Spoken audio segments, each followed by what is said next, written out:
where the river will never run dry. This river will never run dry.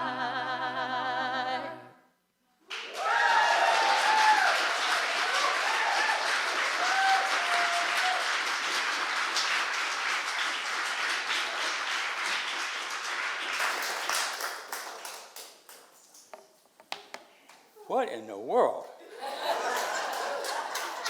That was fantastic. Thank you, Katie.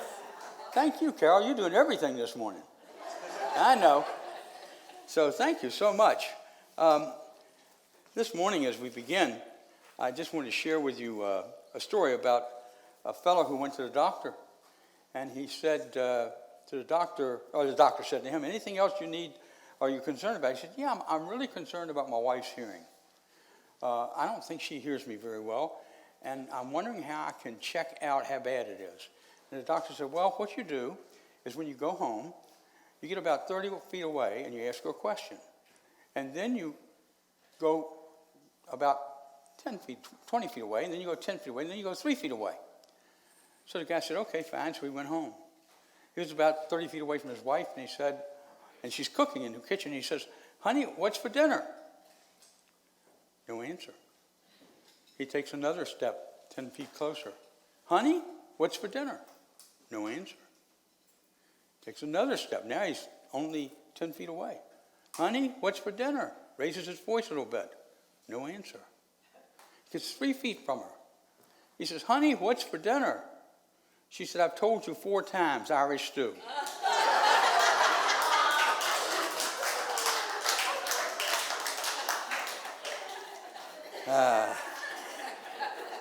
I know that feeling. So here we are in this third series. We talked about Dare to Awaken, and certainly that's a path to healing. And we talked about Dare to Forgive. And certainly if we have something in our hearts that's getting in the way, healing is not really possible totally, especially, as a matter of fact, it can create a need for healing when we don't forgive and let go and let God. And so this week we're talking about this idea of dare to heal. And what healness is the ability to, Myrtle Fillmore said this in her book, Letters for Healing, I think it is. She said that it is when you have your spiritual world and your emotional world and your physical world all in alignment that you will heal, because you are whole. And we all know that we're whole when we tell ourselves that, but sometimes we're not really sure of it. And so because of just habit, we're not really sure that we are whole, but we are. We just can't see it sometimes, feel it sometimes, because stuff gets in the way. And our perception sometimes is that stuff is real, when it's really not. We just think it is. And so, dare to heal. Healing is the ability to demonstrate wholeness. That's what Myrtle was talking about. It's the ability to demonstrate wholeness. You know, prosperity is the ability to demonstrate good. There's really no difference between the two. So don't make healing too complicated, because it really is the law of mind action in force and acting out in your life. And so it does take faith, it takes understanding, it takes a desire, and we'll go over that in a few minutes, and it takes an understanding that you are whole. You are just as whole as God made you right now. You're created in the image and likeness of what we call God, of source, of force in the universe, that does the work through us and as us. So if it's the ability to demonstrate, so the perfect unification of humankind as, here we go, spirit. Each of us are individualized spirit. That's like divine mind working in and through us. It is soul. And I like to share that sometimes people use the word soul and spirit interchangeably, but it's not really, not in unity teachings. Soul is an aspect of our beingness that's like a sponge. And what it does is it takes up whatever force is coming into that soul. So it automatically picks up spiritual or messages from spirit, an understanding of who and what you are. It also picks up automatically anything that might be a core value that's not in your highest interest, anything that you might believe that's not really the truth. And it picks it up and it holds on to it until you do the work necessary to release it. And then there's the body. And the body is the physical body and the world overall. And what happens is that you and I get caught up sometime in the world. We get caught up in believing what people have taught us to believe and understanding the world maybe in a different way.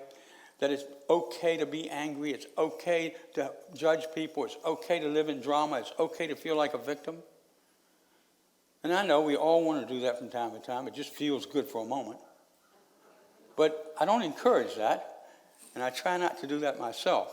But what we are is we are connecting to everything, everywhere, at all times.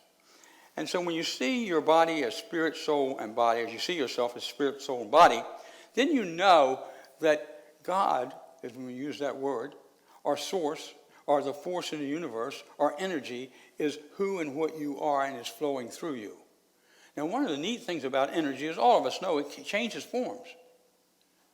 Now, that's key in healing. Because what you want is your cells to change form so that they become whole again. And most of your cells, every time I read something, it says another trillion or so, 50 trillion of them supposedly in our bodies now, those cells are alive. Those cells are manageable by you. But you have to bless them.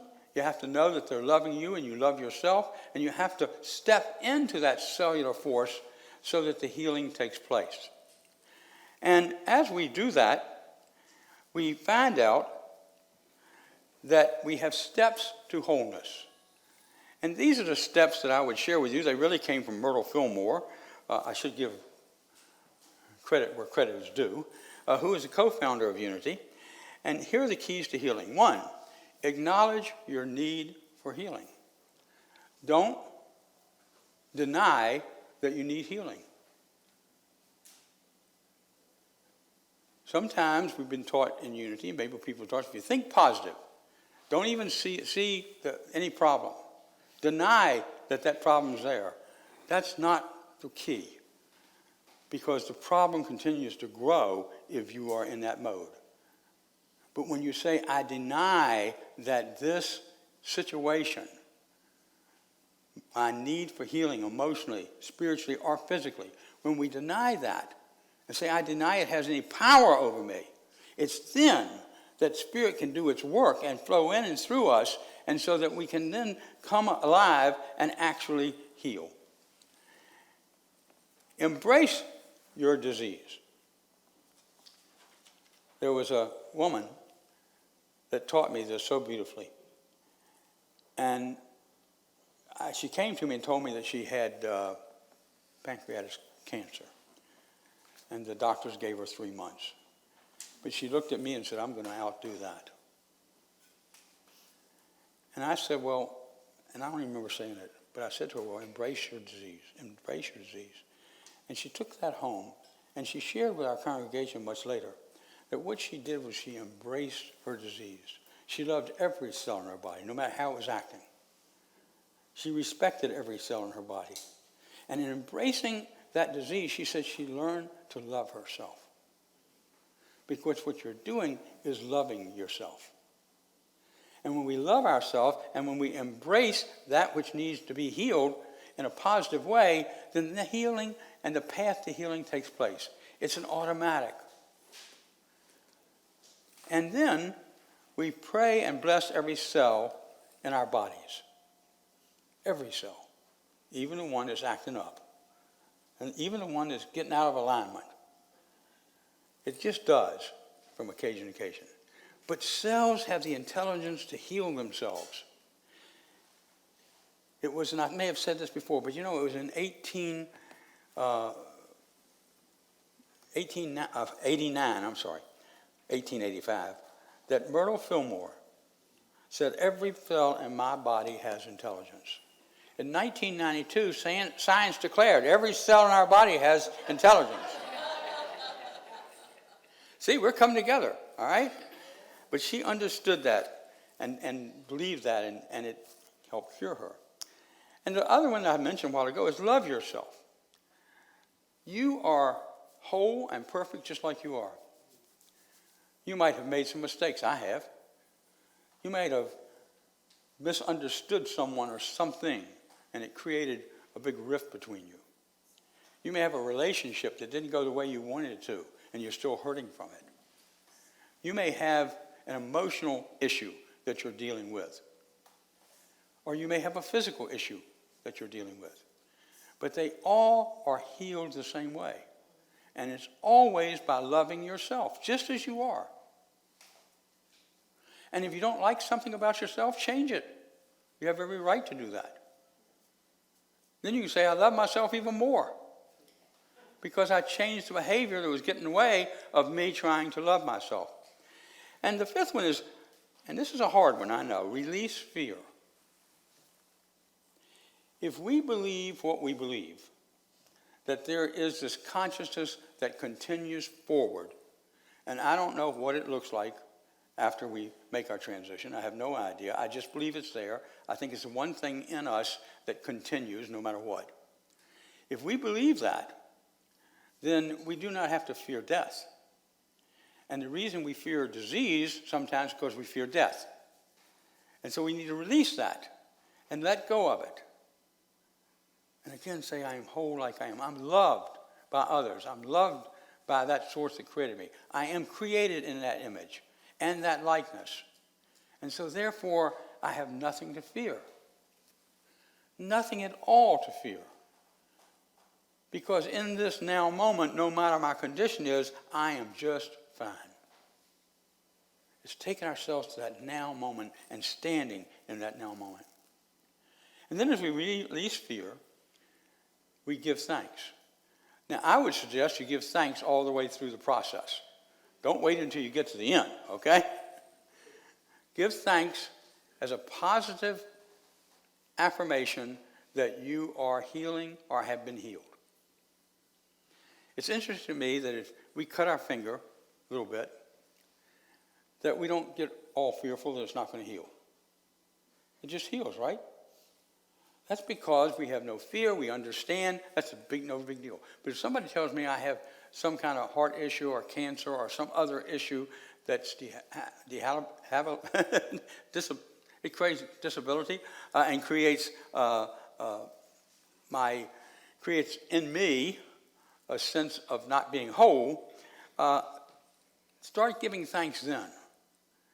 Give thanks for the cells that are in your body that are working functionally. Give thanks for life. Give thanks for your friends. Give thanks for the help that you're getting. You know, here at Unity of Madison, you've got a great compassionate care team. And if you have an issue and you want to talk to somebody, you call Ann, and she will help you out. She's right there with her team. And so just know that you can get support. You can call me. Even if I'm out of town, you can call me, by the way. I want you to know that. And we can pray together, talk together. I can visit with you if you'd like. Whatever you'd like to do, because we want to support you and show you that we're grateful for you, whatever condition you're in. So we show compassion, and I think we show empathy. Empathy, this is what I've been taught, what I've talked about a long time, especially with salespeople. Empathy is understanding where the person is, but not getting on their side of the table. Sympathy is getting on their side of the table and have all their feelings and emotions they're having. Empathy, I can still think clearly and support them and help them. So be empathetic, not only with others, but with yourself. And so, what we're talking about in all of this, in awakening, in forgiveness, and in healing, is to literally grow in consciousness. How do we grow in consciousness? Well, we do the things that bring about change and understanding of who and what we are. We meditate. Now, some people say, Richard, I can do everything but meditate. I can pray really good, but I can't meditate. Well, let me make a couple hints. Number one, don't expect anything from meditation. Don't expect to see anything. Don't expect to, get messages from, quote, God. Just be in the moment and not expect anything. And if that moment is only 1 minute, you can do that. And you can do that 10 times a day if you want to. Before you go into a meeting, take a moment and meditate. How do I want to show up? And see yourself showing up that way.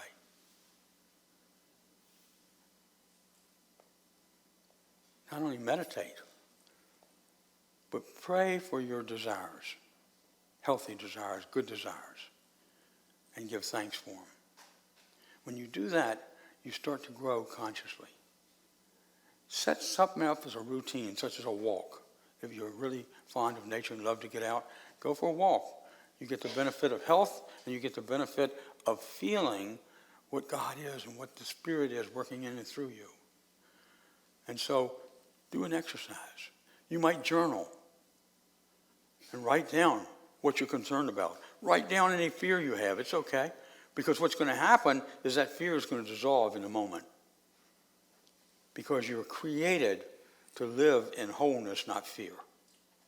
And as we do that, we then start to understand that we are demonstrating wholeness, and that creates healing.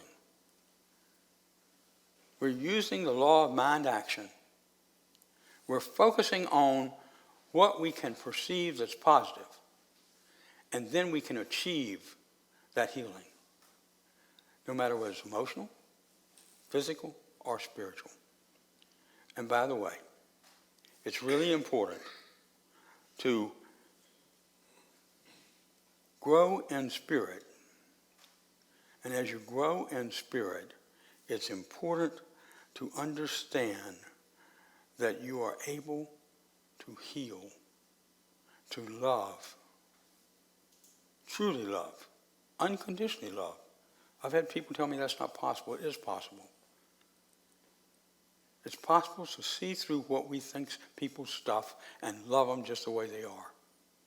And when you can love others and yourself, now you're magnifying that cellular action that brings about your healing. So I would say to you this morning, and that's here. Boy, good job. I would say to you this morning, dare to heal. Dare to heal. Dare to awaken. And dare to forgive. God bless you and thank you.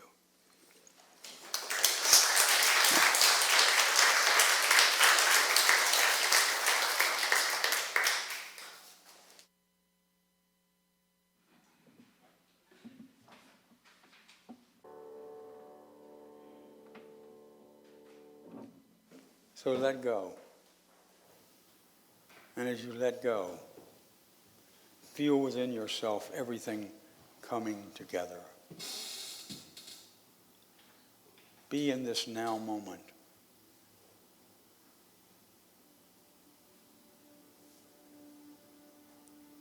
Feel the energy in your body, in this room, in this place, where you and each person here and your friends and your relationships and your family in this very moment are in oneness.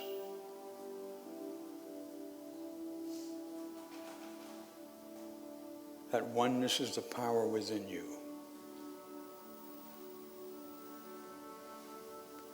There is a string of energy that is connecting us together in this very moment so that we can support one another as we love ourselves.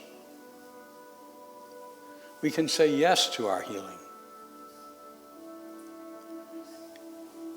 Yes to forgiveness. And yes, I am aware. I am aware of who I am, what I am, and how I am. And I feel the love flowing from my heart through me and as me, and into this room, and into this community, and into this world. Know that you are that power that says, yes, yes, I am whole. So now take a few moments in the silence and feel that power moving in and through you.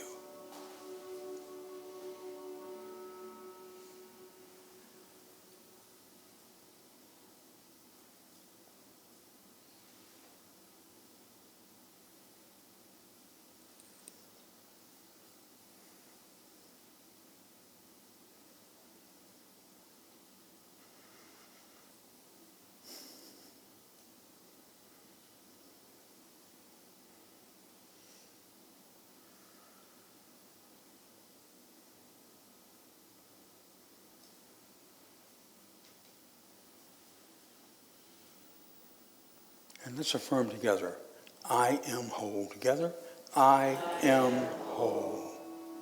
I am spirit. I am spirit. I am love. I am love. And that's the truth of your beingness. Take it with you. And let the light that you are shine brightly and beautifully in this day. Namaste.